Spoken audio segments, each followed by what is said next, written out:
Hər birimizə məlumdur ki, 20% torpaqlarımızın işğal altında olanda tarixi memarlıq abidələrimiz düşmən vandalizm nəticəsində dağıdılmışdır.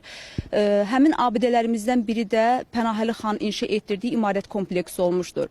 Və imarət kompleksi də vandalizm nəticəsində dağıdılmış, eyni zamanda donuzluq təsərrüfatı kimi də istifadə olunmuşdur. Məlum olduğu kimi işğaldan azad olunduqdan sonra Cənab Prezidentimizin xüsusi diqqət qayğısı nəticəsində işğaldan azad olunmuş torpaqlarımıza yenidən həyat verildiyi kimi imarət kompleksinə də yenidən həyat verilmişdi. Əvvəlki tarixi simasına qovuşmuşdur.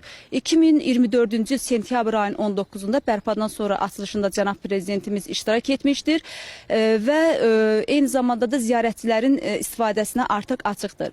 Burada hətta bir tarixi binalarda yeni texnologiyalar quraşdırılıb ki, onlar da nanotexnologiyalardır. Nanotexnologiyalar nəticəsində bura ziyarətə gələn əcnəbi qonaqlar, eyni zamanda yerli sakinlər üçün hər cür şərait yaradılıbdır. Və əcnəbi qonaqlar burada fotoqaleriyalardan istifadə edərək istənilən dili seçməklə məlumat əldə edə bilərlər. Hətta yerləşdirilmiş monitorlardan da istənilən dili seçməklə bələdçi olmadan imarət kompleksinin tarixi haqqında və eyni zamanda bura haqqında geniş və ətraflı məlumat əldə edə bilərlər.